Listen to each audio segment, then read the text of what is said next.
the crowd, they never change. Our main event tonight features pain! They just get bigger. The human body can only take so much. But the steel never stops. This is what it's all about! Let's make some money!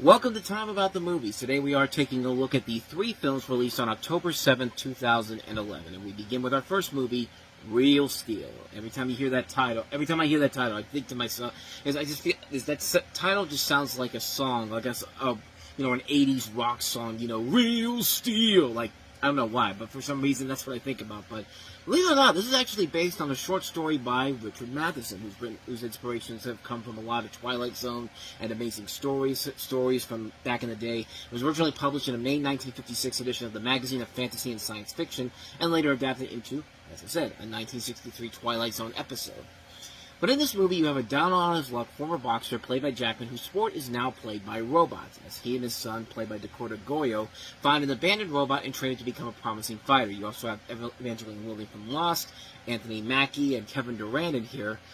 And this takes place in the 2020s, and here in 2025, we still do not have these caliber of robots beating the crap out of each other. So yeah, good job, movie. You can't even figure out something that we should have had 10 years from now, But regardless, this is still a really fun movie overall. It delivers on what it promises. An action movie is basically the robot equivalent of something like Over the Top, except nowhere near as stupid, but still very much fun overall. Hugh Jackman, and you replace arm wrestling with boxing and robots with that. It kind of feels on that caliber to me. That's how I felt when I saw the movie, and it was a pretty fun movie overall. It was a very impressive-looking film. The visuals overall were really cool to look at. The writing overall was pretty solid. The characters were very fun. And again, it's Sean Levy. Sean Levy has usually been one of those comfort food directors that he knows his audience, and he knows how to make something very entertaining and very engaging for the viewer to watch. And yeah, this is another one of those examples of a movie that delivers just that and then some. Real Steel overall, yeah, it's a movie that delivers on what it gives you. Robots beating the crap out of each other, plus you get to see Wolverine, Captain America, and Kate from Lost all in the movie together. So, it's a win-win on all the counts you can possibly ask for. So yeah, that's Real Steel. Kind of quick on that one in general. So let's go ahead and move on to our next movie, and that's George Clooney's latest directorial effort, his first after Good Night and Good Luck. And Leatherheads, I should say. Leatherheads was the last one. But this is definitely a lot better than Leatherheads. Even though I didn't hate Leatherheads, it's not quite as good as Good Night and Good Luck, but the Ides of March is still pretty good. I've worked on more campaigns than most people have, but a time in 40. This is the one. So how are we doing? Can't lose. You got something the other guys don't have, but you're working for the wrong man. I want you to work for us. I don't trust you anymore. I made a mistake. There's only one thing I value, and that's loyalty. And without it, you're nothing. Do you have any idea what this could do to me? Of course I do. That's why I'm giving you a choice here. What if I had something big? Get out now. While you still can. The Ides of March in theaters everywhere, October 7th. Rated. So this is based off of a play by Beau Willman, who would later go on to create Netflix's first original series in The House of Cards, which went on to become a big success and led to Netflix becoming what it is today. And in the movie, you have Ryan Gosling playing Stephen Myers, a young idealist who's brilliant at communications and is second in command of Governor Mike Morris, played by George Clooney, in his presidential campaign.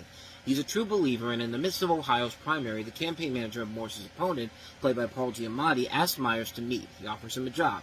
At the same time, Morris's negotiation for the endorsement of the man in third place, a North Carolina senator, gets a snag, and a young campaign intern gets Stephen's romantic attention. Republicans have a trick up their sleeves. Stephen may be too trusting, and Molly has a secret. What's more important, career, victory, or virtue?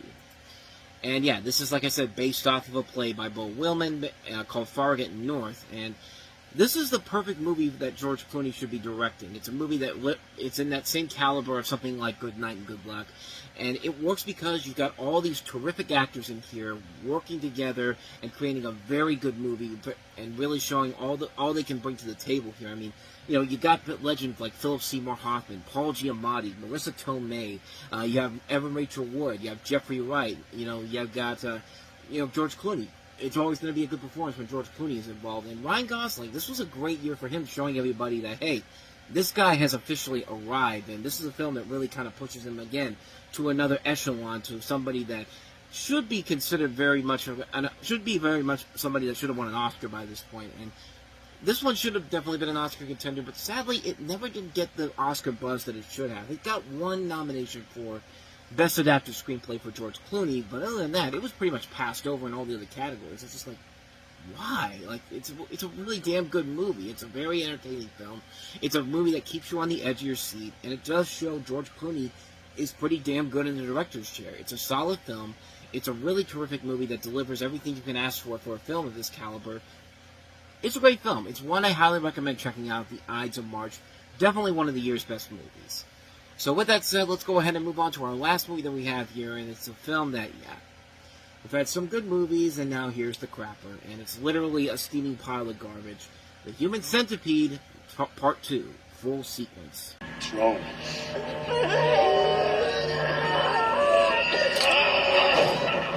Mark, dude, it's a film! The Human Centipede's a film!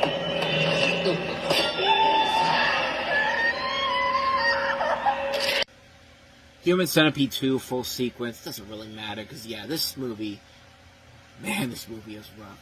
The first Human Centipede movie is a disgusting movie, but it's a fascinating kind of disgusting. It's the equivalent of the donkey scene in Clerks 2.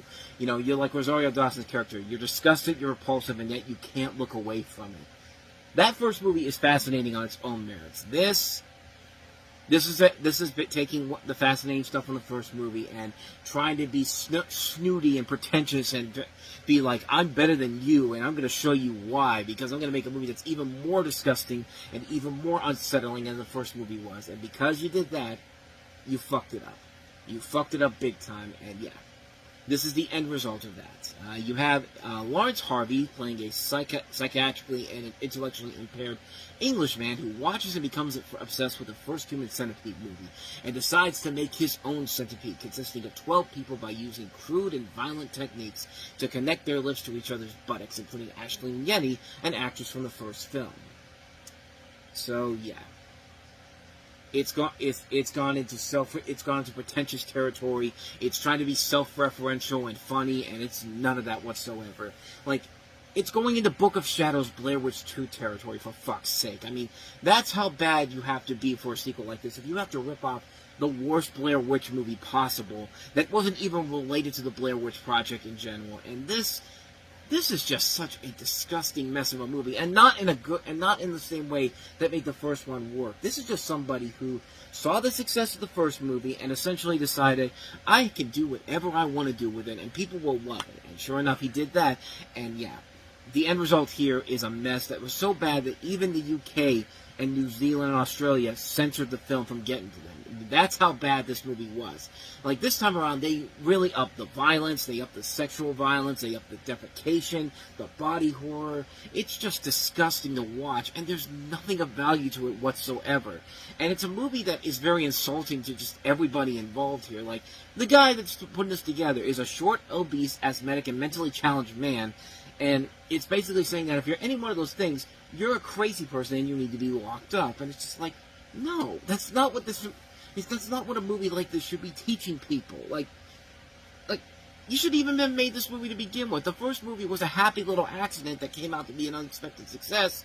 And because you couldn't handle the pressure of just doing one film, you had to make another one and completely butchered it.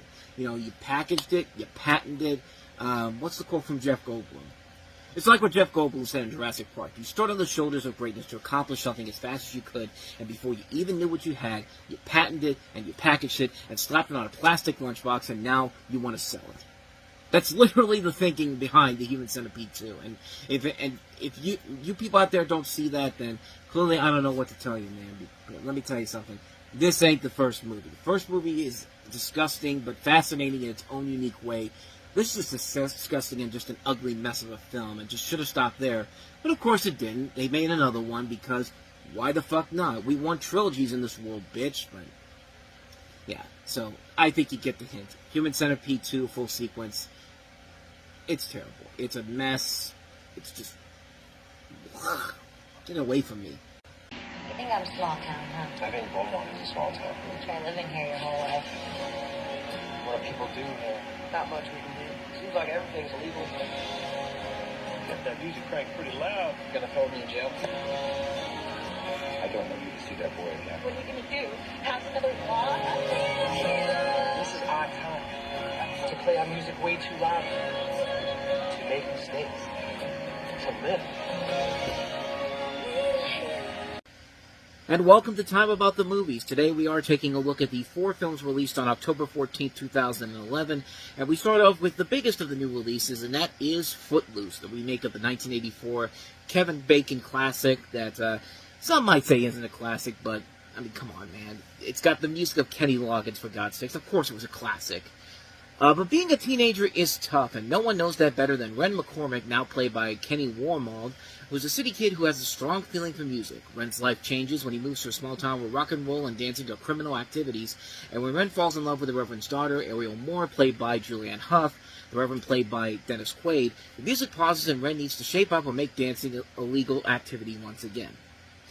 And I think like most people, when they announced this, I was like everybody else, dreading the remake of an 80s classic, with even as good of a director as Craig Brewer can be. I mean, this is the guy that did Hustle and Flow and Black Snake Moan.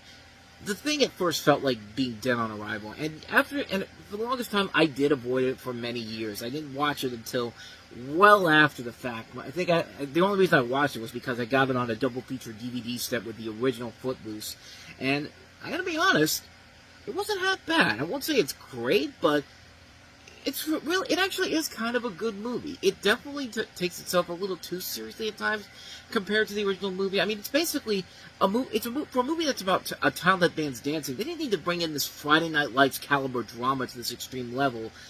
But in a way, it does kind of work to the film's advantage overall to give it kind of its own distinctive look to it.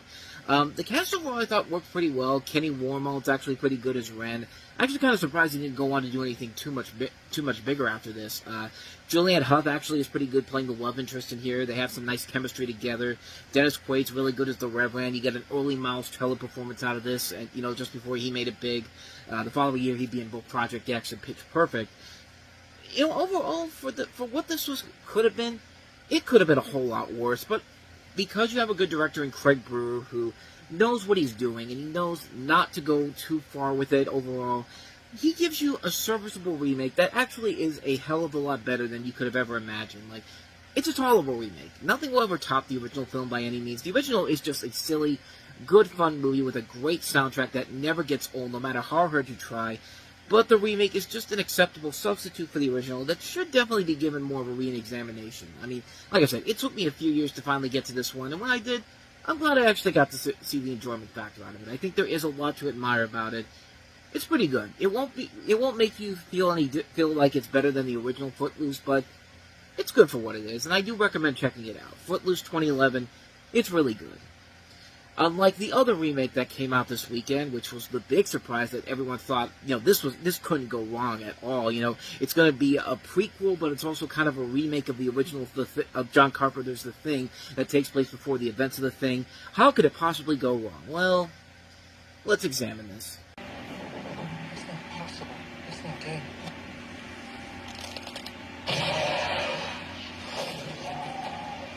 It attacks its prey. And then hides inside it. Could be any of us.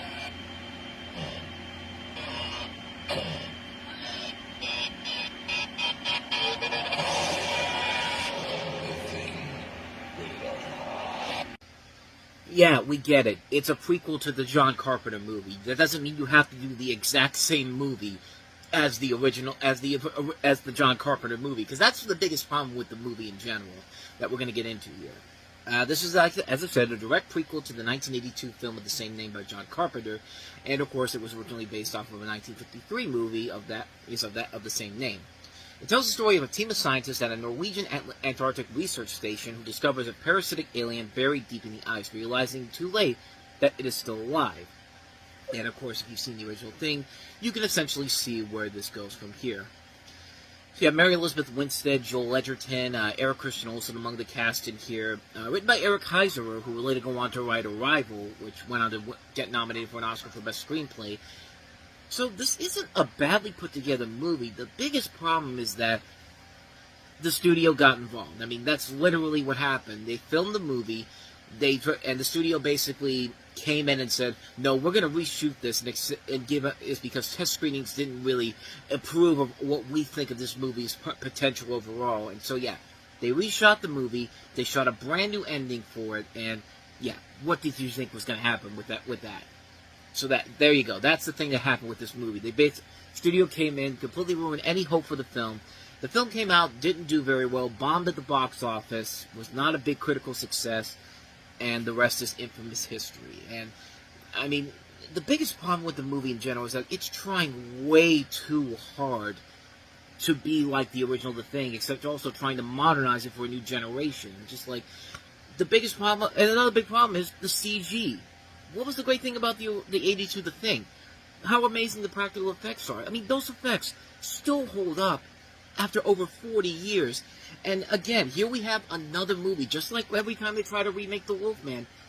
I'm sorry, you're never going to top what you did in the 80s, because I'm sorry, An American Werewolf in London will always have the greatest wolf transformation sequences ever. And the original The Thing will still have the best practical effects that you'll see in a movie like that. Like, you cannot top what those movies did, and this movie is trying way too hard to do that, while also being way too similar to the original movie. And that's the big thing. That's another big problem with it. It's just like, it does nothing different compared to the original The Thing, and it really feels like it's just copying way too hard and trying to be so much like the original John Carpenter version, when it is nowhere near that version at all. And everyone's trying. The cast is trying their best. The atmosphere is there. But the scares aren't there. I mean, there's literally nothing about this movie that is worth it. And when it's all said and done, you're just kind of like, wow, that was a major waste of time on everyone's part. This thing had a high build-up leading up to it beforehand, and yet all of a sudden when the movie comes out and you realize that they have done absolutely nothing different compared to the original movie.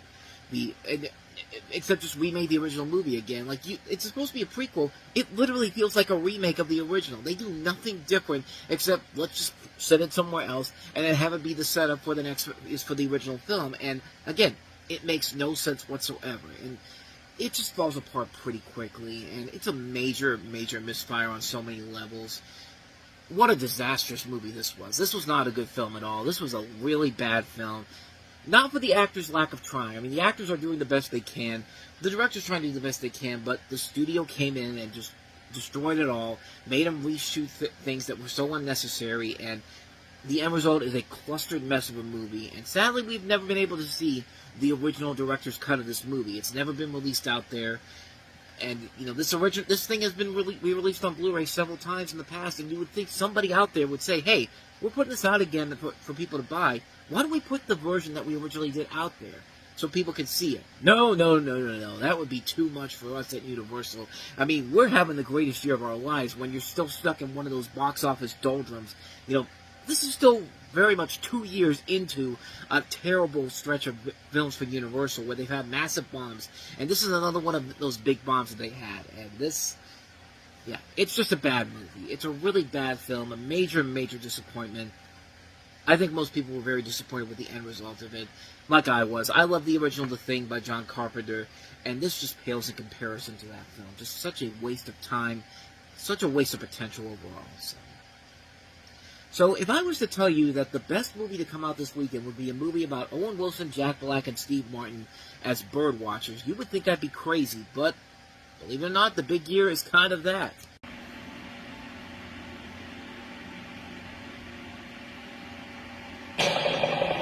There is going to be major fallout in a few hours. Nuclear fallout? Bird fallout. If you ever wonder wondered what killed your marriage to Steph in '03. First of all, I was married to Bridget in '03. January 1st, I'm out of here. You realize the phase after retirement looks a little bit like this? You quit school, you quit work. Yeah? Great talking to you. I just want to do something big, you know? We need a little adventure. You doing a big year? Big year to do all the things we never could. Now, They could be exhausted by now. Race to the bottom? they're turning their quest They're men, dear. If they ever stop competing, they die. into the ultimate competition. This is my year. I'm going to take my mark. Can't miss the flight. There's not another one for a week. Sucks for him. Cooking? Yeah. From the director of The Devil Wears Prada and Marley and Me, One of us has to beat this SOB.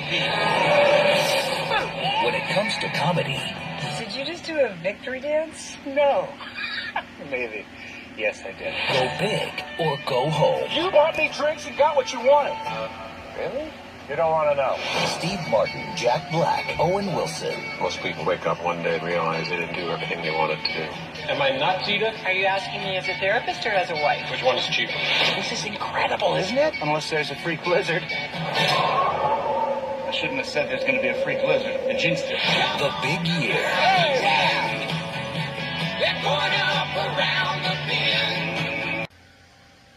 Then again, that trailer does it no favors. I mean, it doesn't even tell you what they're even going out to look for. But it's a movie about bird watching. And again, bird watching does not sound that interesting, but this movie somehow makes it that and then some. You have a group of friends played by Steve Martin, Jack Black, and Owen Wilson who are obsessed with birding, setting on a big year, which is a quest to outdo each other by finding the most species of birds in North America over the span of 1 year. Their competition is an allegory for the challenges faced in their lives, and you also have an all-star cast in this movie that not only includes them, but Rashida Jones, Angelica Houston, Jim Parsons, Joel McHale, Rosamund Pike, Jo Beth Williams, Brian Dennehy, Diane Wiest, Anthony Anderson, Tim Blake Nelson, Kevin Pollak, Corbin Burnson. So a lot of big people in this movie about bird watching. Again, sounds incredibly boring and unenjoyable, and that's what I thought too until you look at that cast, and there is a great cast on board here. And you're hoping the movie works, and it actually does for the most part. It's actually a very surprisingly good film. I mean, I like it because there are a lot of good entertaining comedy moments and a cast that really does work very well, and the allegories that go with them, like, you know, you can tell that what everybody is going through. Like Owen Wilson, like he's in this relationship, and you hear a little bit in the trailer there, like bird watching essentially killed his first marriage. Jack Black is somebody who's trying to connect with his father, Brian Dennehy. Steve Martin is this big business guy who's trying to retire, and he decides, hey, I need one more thing before I go on out, so I'm going to do this bird watching thing. They all have a connection and all have a purpose for being there. Like, it doesn't get, granted, it does get kind of boring at parts, but never enough to say it's the complete waste of time. Like, I think most people went into it being, everybody here does a good job here. Everybody's not acting like what they usually do here. You expect Jack Black and Owen Wilson to be the typical Jack Black, Owen Wilson slapstick comedy role, or Owen Wilson to be like the douchebag, or Steve Martin to just be Inspector Clouseau again. But you don't get any of that whatsoever, and that is a refreshing relief to see them actually trying and putting their efforts into it. Like, the supporting cast overall I thought was really good. Some of them I thought were used a little too little. I would have liked to see more of Jim Parsons. Like, he's barely in the movie, but anytime he's in there, he's perfectly fine. I also like the friendship between Black and Martin. I do feel like this was some of their best work they had done in a long time. Some comedy bits that did work, but most of the time, it's not even really a comedy per se. There isn't really a point where I chuckled, but at the same time, there's nothing about it that I found boring. Like, the scenery shots in here are really what makes it worth it, because you get some nice winter shots in here.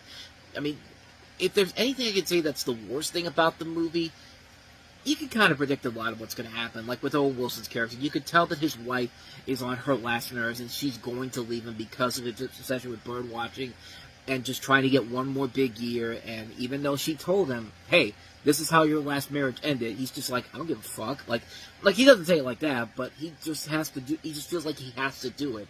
Like, that's the one flaw of the movie I could say. But other than that, though, this is a movie that I think really is a lot better than the trailers lit on. That trailer doesn't really sell the movie the right way. It feels like they try to sell it more like a mix between, Without a Paddle or a typical, underdog versus the big popular guy type of movie, but it's not that at all. And the biggest shocker of all, it has a PG rating to it, which we've had some really bad PG-rated movies in the last couple of years, with Bride Wars, New in Town, Leap Year, these movies that are not family movies, but they're more of but these are movies that you could easily see be PG-13. I think the last one we got that was good at this point was Just Right, and that was a great movie overall. This movie works a hell of a lot better than I think a lot of people were letting it on to be. Like, the plot seems like it doesn't have a lot there to work with, but it almost works.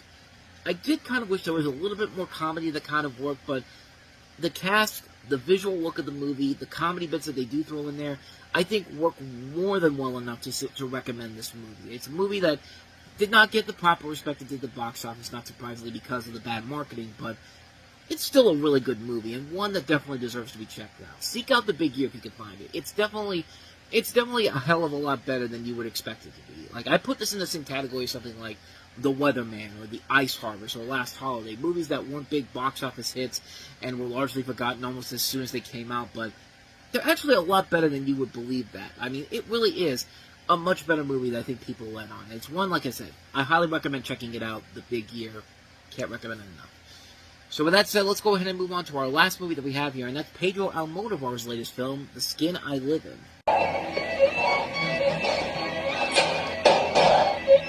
¡Párate! Tírame la llave de la puerta al fuego y te rajo. Si sigues bajando me corto el cuello y se te acaba el juego. No eres capaz.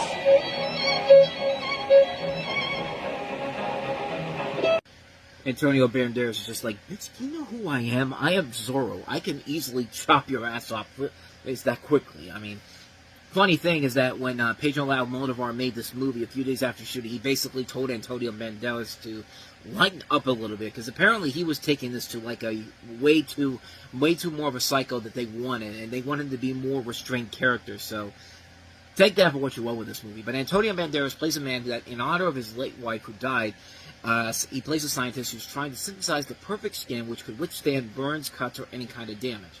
As he gets closer to perfecting the skin of his flawless patient, the scientific community starts growing skeptical, and his past is revealed to show that how his patients are closely linked to tragic events he would like to forget.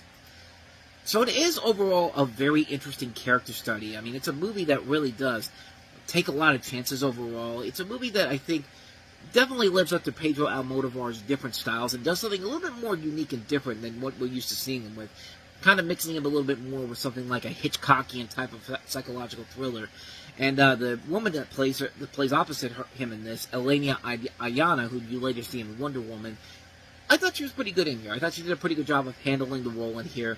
It is a movie that takes a lot of chances, and I think it does work very well. It's a movie that is very unique and different compared to Almodovar's more recent works. And it is a movie that does keep you on the edge of your seat, wondering, how is this going to go? And, you know, it's a movie that's very interesting in the way that Almodovar describes it. He describes it as a horror story without screams or frights, and you can definitely see that in this movie. It's definitely in there. And Banderas just overall gives a really solid performance. And I'm actually kind of surprised didn't nab him an Academy Award nomination, because he is that good in this film. Yeah, overall, I really enjoyed this one. I think it's definitely one of Almodovar's better movies. It's one that's definitely worth checking out, in my opinion. The Skin I Live In. Kids do weird things. Katie used to get up in the middle of the night. Watch this. Oh my god. Chrissy, do you remember standing in the doorway for a really long time? Mm-hmm. Scary, right? It says kids are susceptible to spiritual contact. Who are you talking to?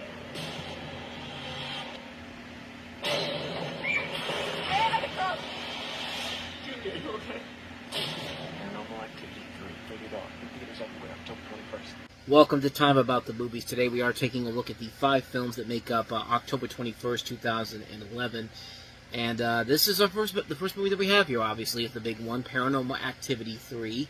As I mentioned before, this is a prequel to the first 2 movies, as it takes place 18 years prior to the events of the first 2 movies, where we're following 2 young kids, the 2 young kids that would eventually be the subjects of the first 2 movies, Katie and Christy, as they were little kids growing up in 1988. They find all this they record all this VHS footage, and they realize that something is wrong in their house when one of the daughters has an imaginary friend named Toby that arrives, and of course Toby is the main demon that will be coming up in the next couple of in the Paranormal Activity movies later on down the road, and we see how this whole thing got started. And you know, this is directed by the guys who did Catfish. This is their first big horror film, and what a difference it makes having them coming into this movie. This is probably overall the best Paranormal Activity movie of the series, because we get a good representation of the origin story of how this all took place. There are legitimately creepy scenes. The one that they don't show you here in the commercial is, you know, the one that showed the trailer for, where they legitimately people got pissed off. Maybe not pissed off as they did with with the last movie, because with Paranormal Activity 2, the big thing was that they showed a trailer in front of Twilight Eclipse, and people got angry at the studio because it scared the teenage audiences, which boo-hoo. That's called a horror movie.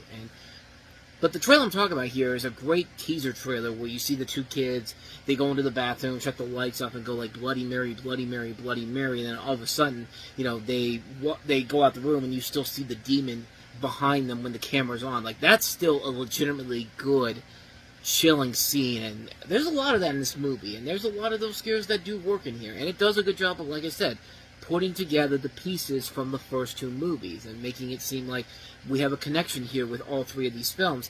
This is the last great thing I think Paranormal Activity ever did before they pretty much ran out of ideas with the next movie the next year and just said, fuck it, we're just going to do another family that has nothing to do with the original movies, but hey, people want to go see these films, and yeah, this one ended up being a massive, massive success overall, for good reasons, because it was freaking awesome. It was a really good movie, a really terrifying movie, and it works to the advantages of what the film was trying to accomplish. This is a perfect example of, if this series ended with just this last film, you would have had a really good trilogy of movies, but sadly, because they kept continuing to make these movies, excuse me, sorry about that, but because they continued to make these movies, they took a really great trilogy and just turned it into a dead horse that kept getting beat up every other couple of years, and the next film starts that horrible downward trend. So this did not become the next great Saw franchise like it did before, like the Saw franchise did. But I mean, it was popular for a couple of years. But at least it ended. At least the story at least kind of ends on a good note here with Paranormal Activity 3. But once again, like I said, it really doesn't end on a good. It really doesn't end right here, because this went on to become a massive success. So Paramount said, get another one out for next Halloween. We don't care if this is wrapping up the storyline here. Do you see the money this shit is making? Give us it now. But don't worry. Paramount will have yet another horror franchise they're trying to start off with in a couple months from now with The Devil Inside. And let's just say that, not so much. But Paranormal Activity 3, really good movie. Really good, well done. Easily the best of the Paranormal Activity movies. No question about it. So yeah, Paranormal Activity 3. So let's go ahead and move on to the other big sequel this weekend, and that's Rowan Atkinson starring as, once again, Johnny English in Johnny English Reborn. The world's greatest spy. Good concentration, English. Sorry? He's an expert in martial arts.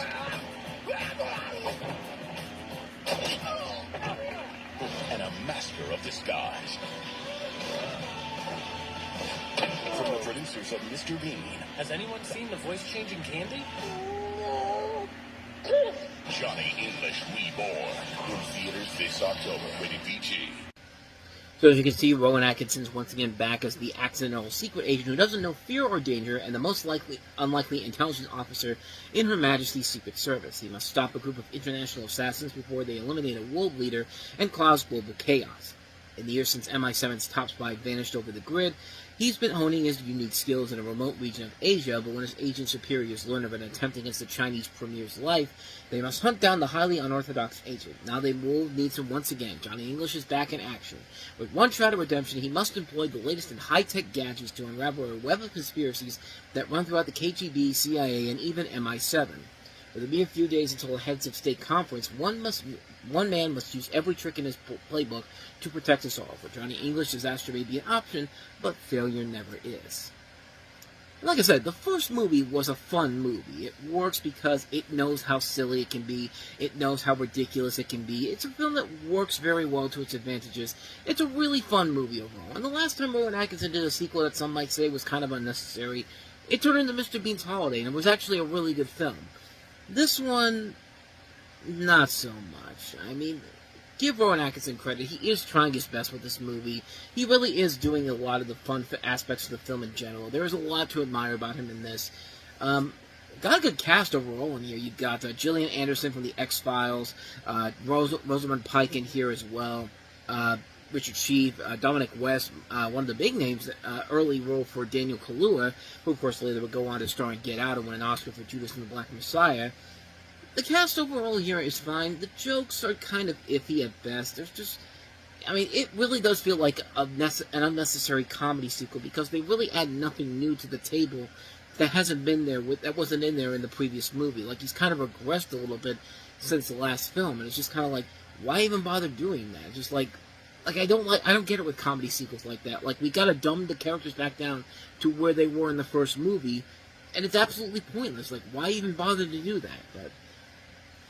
But like I said, to its credit, it's not a terrible movie. It's just not a sequel that really feels necessary overall. I mean, like I said, the first one works on its own merits. The second one just feels like we made it because there's an audience for it. And, you know, the Brits love Rowan Atkinson. They made this a massive hit and eventually led to another film coming out at the end of the decade in 2019 with Johnny English Strikes Again. Well, technically it came out in 2019 here in the States, but in the UK it came out the year before that in 2018, so that's why I got confused there. But now, overall, Johnny English Reborn, not great, not bad either, just okay. So with all that said, and I realized I just did it again. I went straight to Johnny English Reborn because I completely forgot about the movie that was in between them. Well, let's be honest. I think you can pretty much sum up my thoughts on The Three Musketeers from Paul W.S. Anderson. The last line of defense. War will engulf the entire continent. Only we can prevent the coming apocalypse. You want to be a musketeer? This is your chance.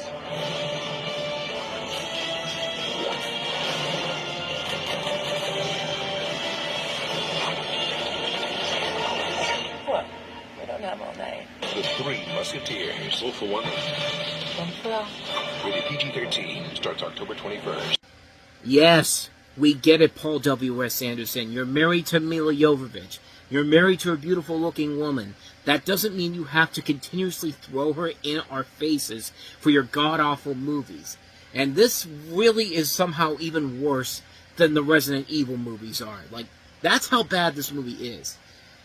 So after failing to steal Leonardo da Vinci's airship blueprints, the Musketeers are disbanded by Cardinal Richelieu, leaving Athos, Porthos, and Aramis on the streets of Paris. In the meantime, young, reckless, ambitious D'Artagnan has set off from Gascony with dreams of becoming a musketeer himself, not realizing that they have been disbanded. In no time, D'Artagnan manages to offend Athos, Porthos, and Aramis on different occasions and challenges them all to duels. But before the duels can take place, they are attacked by guards who try to arrest them for illegal dueling. The ex-musketeers and D'Artagnan fight off the soldiers, leading to the four men becoming a band with the motto, all for one and one for all. Count Richelieu is not only determined to be rid of the Musketeers, but also schemes with Athos's former lover, Milady, to undermine the reign of King Louis and his wife. The Musketeers and D'Artagnan are determined to save the royal family and France itself, and blah blah blah blah blah. Look at my hot wife. Like, that's literally the entire movie. Mila Jovovich literally steals the movie because her friggin' director husband puts her at the focus of this movie. It's not even the Three Musketeers when you really look at it. It's four guys. Like, you have Logan Lerman, who's the young guy that's trying to get these guys together, Matthew McFadden, Ray Stevenson, Luke Evans.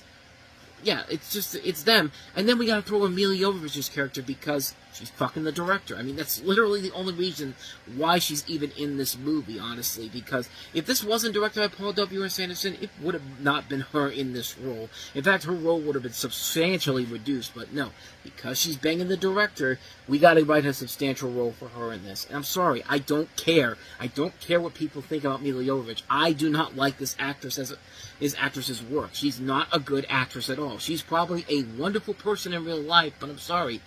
She sucks. She sucks as an actress, plain and simple. Like, but hey, to her credit, she called out the studio for not promoting the film properly. Like she literally said, she criticized them for not promoting the film as a family film in the U.S., which, I mean, it really isn't supposed to be that, but, you know, she said she doesn't know what she's talking, and someone basically said, she doesn't know what she's talking about, and we don't know where she's coming from. Wouldn't you think she would call us first about this? It's frustrating. It's not the right way to behave. If she has a problem, then come to the studio and talk about it. Like, dude, you made a Three Musketeers movie where she's the literal focal point of the entire marketing campaign. Like, you did that to yourself. Like, this whole movie is such a clustered mess of a film, wasting all this talent they have in here. Because I haven't mentioned people like Luke Evans, Mads Mikkelsen, Juno Temple, Christoph Waltz, Orlando Bloom, Till Schweiger. A lot of good people in this movie, but sadly, because it's Paul W.S. Anderson, he has to find some way to cram his wife into a major storyline that is completely unnecessary, and it's only there because, you know, they're banging. This movie sucks. This is a terrible, terrible movie. Nothing about it works. The action is terrible. The writing is terrible. What more do you got? What more do I need to say any more? It's a terrible movie. Honestly, if I could not talk about this movie, and you would probably already know. It's terrible. Like, this is the first time in the history of doing the show that I honestly forgot that this was in between Paranormal Activity 3 and Johnny English Reborn. But like I said, it really doesn't matter what I would say about that, because you all know how terrible this movie is. Like, it was quickly forgotten immediately after it came out. Like, nobody gave a shit about this movie. So yeah, why should I? So with that said, let's get back to some good movies. Let's go ahead and move on to Elizabeth Olsen with her big breakout role in the indie film Martha, Marcy, May, Marlene. Martha, where are you? Upstate, I think. Find out where you are and I will come get you. I can't wait that long. Do you ever have that feeling where you can't tell if something's a memory or if it's something you dream? They all have to leave. What happened to you? I don't know. Martha, Marcy, Marlene, rated R, and select theaters October 21st. That's where the talent went in that family. Of course, Elizabeth Olsen is the sister of Mary-Kate and Ashley Olsen, who made a ton of money back in the 90s and early 2000s for their work on Full House, but we all know that the real talent went to their sister Elizabeth, which is funny because it's kind of the same thing with Rob Schneider. Where did the talent go in that family? To her daughter. She's had a successful singing career, but that's beside the point. In this movie, Olsen plays a young woman who suffers from PTSD after fleeing a violent and sexually abusive cult commune in the Catskill Mountains. She also is joined by John Hawkes, pretty good actor from Winter's Bone, Sarah Paulson, Hugh Danzy. This is directed by Sean Durkin, his directorial debut, and I don't know what else he's done. Well, he actually has done some stuff that I do remember now. He did The Iron Claw with Zac Efron. He did Dead Ringers for Amazon, the series based off the Jeremy Irons movie. So he has done some stuff that I'm familiar with in general. And overall, pretty good movie to show that, hey, there's a lot of potential in the people involved in this, especially with Elizabeth Olsen delivering a knockout, breakout performance in this film that really makes you go, like I said, you know, that's where the talent went in that family, because she knocks it out of the park in this movie. It's literally, as the critical quote says in there, it's a Star is Born type of a performance that really is something that definitely deserves recognition and deserves to be seen as a truly great film. It is a very good film overall, and it works because of that great performance by Elizabeth Olsen, and because you're so compelled by this character and her journey through this thing that she's been going through. And yeah, you keep getting invested throughout the course of the film, and it just sticks with you all the way to the very end. Like, not much more can really add to this film that hasn't been said already. It's a pretty damn good movie, and has kind of gotten passed over, mostly because Elizabeth Olsen's done much bigger and better things since then, but it's definitely a film worth checking out. If you haven't seen it, I highly recommend checking out Martha, Marcy, May, Marlene. So with all that said, let's go ahead and move on to our last movie that we have here, and it's probably the best overall movie this week, and it is Being Elmo, A Puppeteer's Journey. When I was 9 years old, it was just a dream that I had. Wow, I wish that I could work with the Muppets. Hello? Hi, this is Kevin Clash from Sesame Street. How are you? Kevin is most comfortable when he is Elmo. Thank you for coming. Kiss, kiss, kiss, kiss. Elmo's happy now. How many kids went out and built their own puppets? He was in high school. He had guys that would pick on him, said he was playing with dolls. He faced a lot of opposition, but he just stuck with his dream. If I could have climbed on the set of Sesame Street, I would have tried. And I thought, who is creating this? Hello there. My name is Jim Henson, and I'm a puppeteer. I wanted to see everything that Jim was doing. This is who I would like to be. He jumped from high school right to New York. Richard Hunt was totally fed up with his character, tossed him in Kevin's lap. What am I going to do with him? And I said, Hello, this is Elmo. Fine, give it a try. And then I got it. I knew that Elmo should represent love. It's always great to see this before you see the darker element of this guy's storyline. Even though technically he was eventually dismissed of all the charges because the statute of limitations had passed, and it didn't really destroy his career in the end because he did eventually go back to working for Jim Henson's company and has been there ever since. So really, his career really hasn't suffered all that much since then. But this is still a really fascinating documentary about Kevin Clash, somebody that you may not be familiar with, but he's mostly known as the voice of Elmo, but he's also done a lot of puppeteer work for Jim Henson's company, and especially with the Teenage Mutant Ninja Turtles movies that Henson worked on back in the 90s. But this is a documentary chronicling the journey of puppeteer Kevin Clash, the unlikely voice and mastermind behind Elmo, focusing on his childhood dreams and early career in Baltimore, and it covers his first meeting with Jim Henson, the creator, of course, of Sesame Street, puppet maker Kermit Love, and documents his journey to success. Sesame Street cameraman James Miller originally filmed Kevin Clash with Elmo looking at photos of his 2-year-old daughter, and after showing the footage to Constance Marks, the director of this movie, she started thinking maybe this would be a good documentary, seeing the performer behind the Muppet. They brought the idea to Kevin Clash, who thought it would be a great opportunity to talk and work about the work he loves. And it's narrated by Whoopi Goldberg. You also have a lot of Jim Henson's people that worked with him on this, and also a bunch of like archival footage from like various celebrities. And it's a really good documentary. It's a nice put together documentary, and you know all those accusations that he had in the middle of the decade aside. The guy is a really talented dude. Like, this is a guy that had passion for his work early on. Like, this is something that he wanted to do from the very beginning, and it shows in this film. It's a really fascinating film to watch in general, and it's not the typical. It really is not like the typical documentary. This is up there with some of those great documentaries like Conan O'Brien Can't Stop, Waking Sleeping Beauty, and Howard that goes against the documentary norm, which means that the documentary branch of the Academy Awards decided, no, we're not going to nominate you for any big awards at the Academy Awards because you're just too good for our expertise. But yeah, fucking idiots. I mean, I'm sorry, I still can't get over for what they did with Hoop Dreams, but I digress. This is supposed to be a heartfelt review here, okay? But yeah, for a really good movie, that is a very good heartfelt documentary about a guy that clearly loved his work.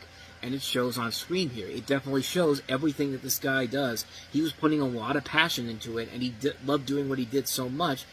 And you know, you see that the kids take to him when he plays the character of Elmo. It's like when they see Elmo, they don't see the guy who's playing the puppet. It's a very, very fascinating film to watch in general, and it really does show that, you know, say what you will about whatever the guy did in the past, but the guy is still very passionate about his work overall, and he makes it work to a T.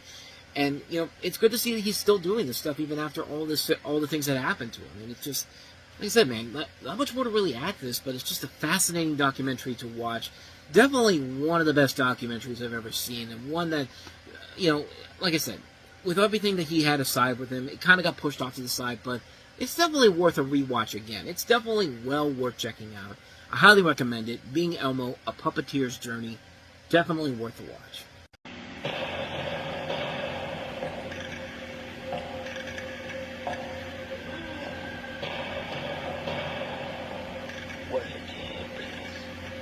What are you doing here, senor? Did you lose your ball of yarn?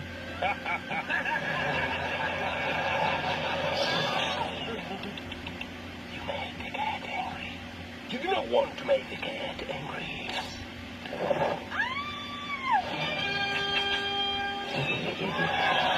I protect the innocent. I am Puss in Boots.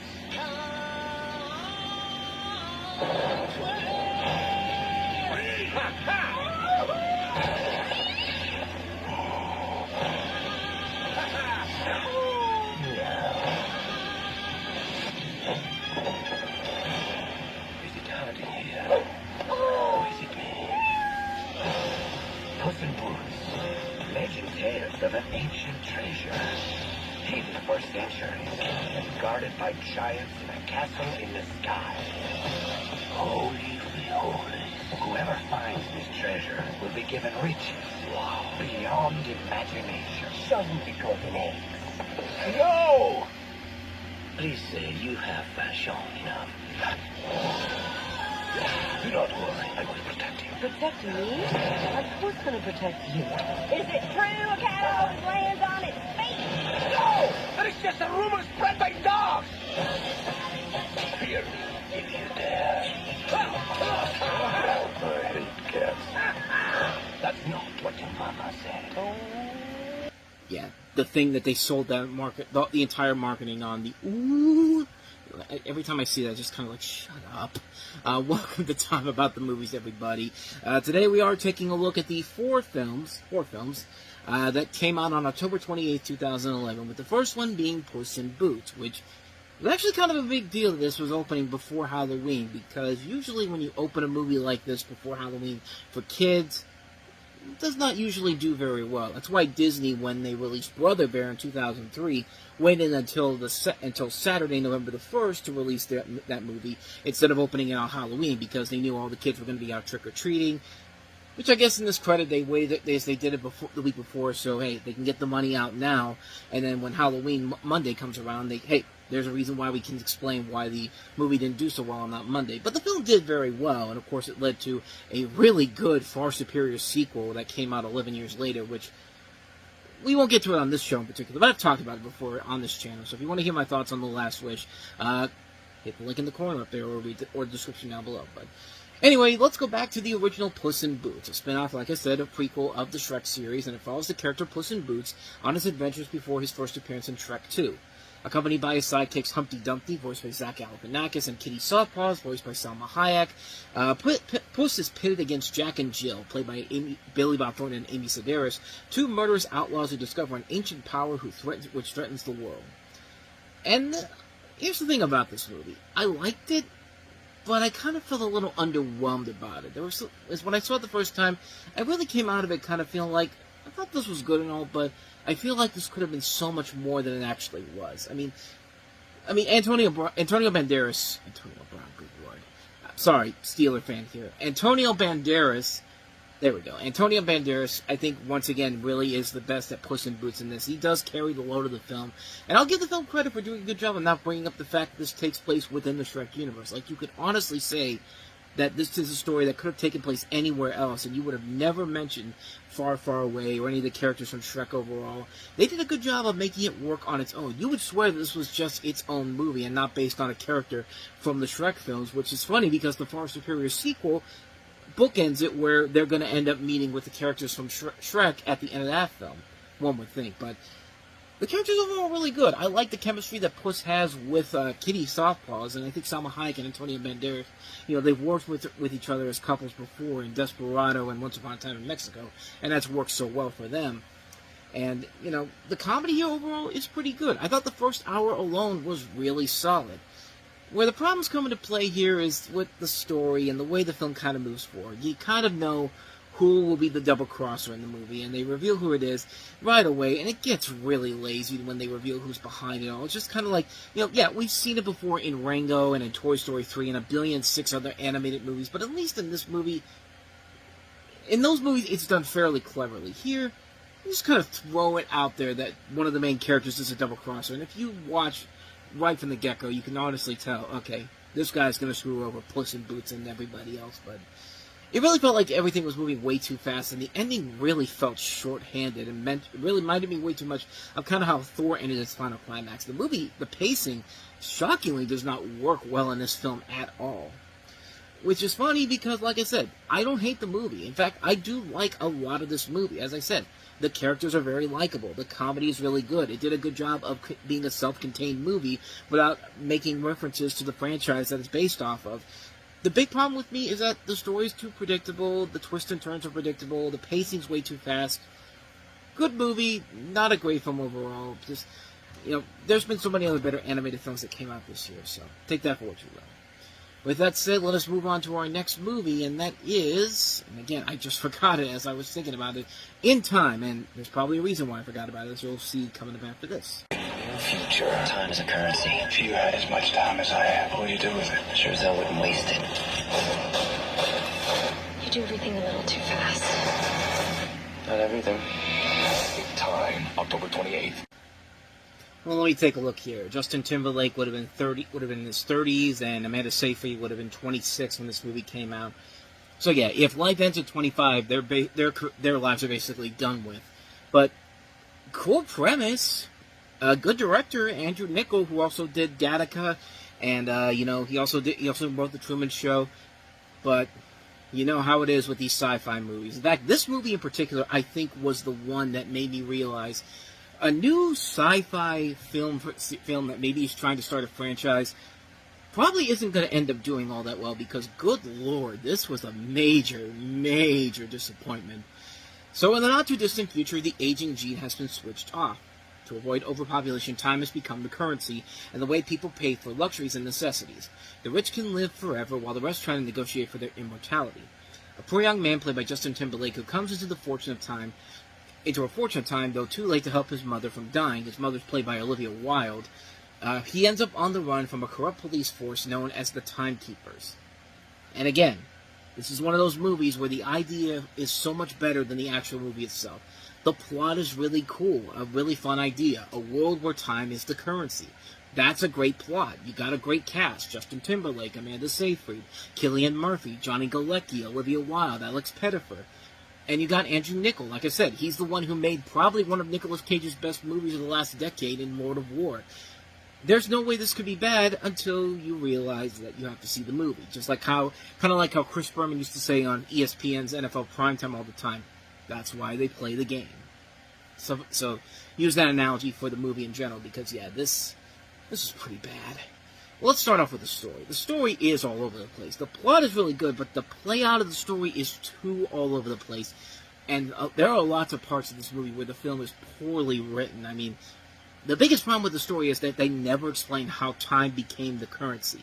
Like, if you're gonna say something is something, explain to us why that is. Like, give us a reason and how time became the currency around here. Don't just be like, oh, this is how the world works, and we're not going to tell you how it is. Just like, no, give us a damn explanation for this. Like, I would have loved to see that. I think it was written to the point where you would believe it if it would have helped to save the film, but it feels way too much like the way better Limitless that came out earlier in the year.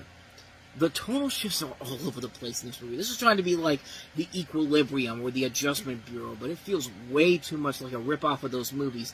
It should be trying to do its own thing instead of ripping off all these other sci-fi movies. And even the way that it ended, it just felt like, that's it? That's all you're going to give us? I mean, with something as good of a plot like this, you would think there would be more than enough effort being put in there to give you, the audience, a legitimately good movie, but it's just not there in this film. Now, to its credit, the cast is doing the best job they could do here. I mean, Justin Timberlake is proving that he can be a good actor. We've seen it in The Social Network. We've seen it in Bad Teacher. We've even seen it in stuff like Friends with Benefits. Even as Boo Boo and Yogi Bear. I mean, this was supposed to be his moment to shine as a leading actor, and it just wasn't there. And I think he has the potential to be a really good actor. I mean, we've seen it in other movies, but here, not so much. I mean, he is carrying it as much as he can, but, I mean, he deserved a lot better than this. In fact, everybody in here deserves a lot better than this. Excuse me, I'm so disappointed. I'm burping about it, but with all that said, this is not a very good movie. This is a really, really bad film. A great plot, a great cast, a great director, all flat in this. The story and tone is all over the place. The ending is a disappointment. The action sequences are poorly done. They're trying to copy way too many other sci-fi movies. Like, there's nothing clever here whatsoever. It's just retreads from other movies, and I'm sorry, you can't do that with a movie like this. You need to be smarter than what this movie is trying to offer you, and it just doesn't work. It just does not work at all, and it was a major, major disappointment when I saw it, so. Speaking of major disappointments, this next one can also be considered kind of a major disappointment. Johnny Depp starring in The Rum Diary. Get ready to roll. How the hell did I get here? I could blame the job. What I'm looking for is some energy. The booze. I'm never going to touch alcohol again. I'll invite you for a drink. But the truth reminds you is even more outrageous. I'm going to strike back. You out of your mind? Oh, Johnny Depp. The Rum Diary, rated R, October 28th. Yeah, needless to say, this ain't no Fear and Loathing in Las Vegas. You have Johnny Depp starring as a hard-drinking journalist who takes a job at a besieged newspaper in San Juan, Puerto Rico. His volatile editor assigns him to tourist places and horoscopes, but promises more. Paul rooms with Sala, an aging and equally alcoholic reporter in a rundown flat. Sanderson, a wealthy entrepreneur, hires Paul to flack for a group of investors who plan to buy an island near the capital and build a resort. Sanderson's girlfriend, the beguiling Chanel, played by, I had her name for a second, Amber Heard, bats her eyes at Paul. His loyalties face challenges when he and Sala get in trouble with locals, and when a carnival dance enrages Sanderson, and when the paper hits the skids, is the solution always alcohol?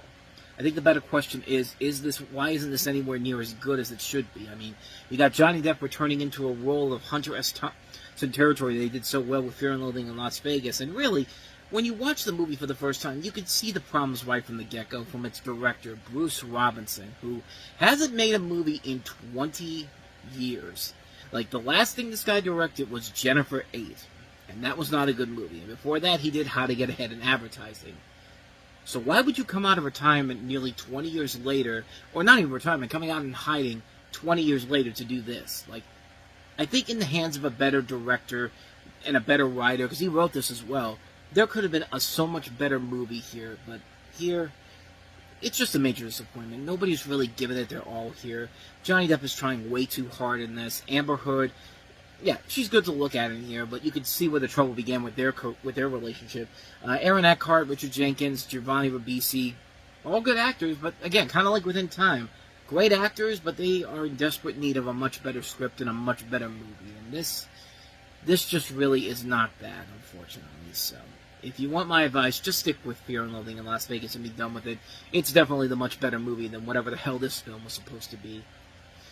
So with that said, let's go ahead and take a look at our last movie, and that is Roland Emmerich's latest film, and that is Anonymous. What if the Shakespeare we all know wasn't who we thought? Well, Shakespeare isn't even a writer. Fraud! Edward, why must you write? I would go mad if I didn't write down the voices. Are you possessed? Maybe I am. I'm the 17th Earl of Oxford. In my world, one does not write to plays. You want me to put my name to this slate? Put your name to all of them. Shakespeare. 10,000 people all listening to the writings of one man. That's power. He has done this for a purpose. It's a trap! Promise me you'll keep our secret safe.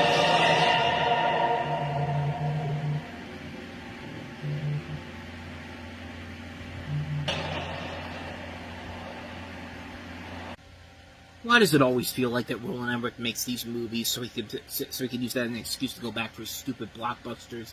Because yeah, they take it's an idea that could be interesting, but kind of like some of the other movies we've looked at, that's what is you have to watch the movie to see that yeah, this really does not live up to the expectations that this could have had. But this is a fictionalized version of the life of Edward de Vere, 17th Earl of Oxford, whose Elizabethan courtier courtier. I think I'm pronouncing that right, playwright, poet, and patron of the arts, and suggests he was the actual author of William Shakespeare's plays. It stars Rhys Ifans, who's been a great character actor in the last decade, over the last decade, and I think that a chance for him to get the chance to shine as a leading actor here. He's carrying the load here. He's the one thing that really does stand out in this particular film. You also got Vanessa Redgrave, Jolie Richardson, David Thewlis, Edward Hogg, Rafi Spall, Derek Jacobi.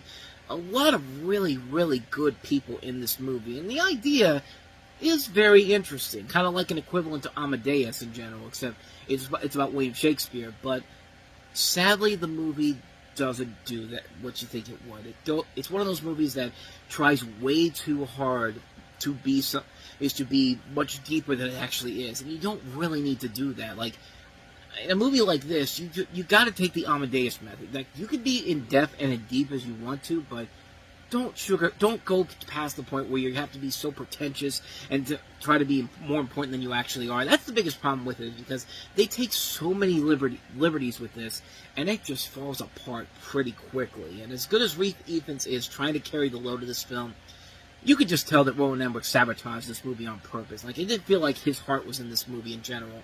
He uses it as an excuse to say, here, I did a movie. You see why I have to go back and doing these stupid blockbusters? Because sure enough, what's the next thing he does? A stupid blockbuster with White House Down, which we'll get to in 2013. But this film had potential for something good here. I mean, it's always good to see a blockbuster director go do something much smaller than he usually does. But here, like I said, it just felt like he did this on purpose so he would get the studio's off his back and say, let me go back to doing a blockbuster again. And it just did not work. It was a mess. It was just not a good movie. Not a good film at all. Anonymous really should have just stayed anonymous, period.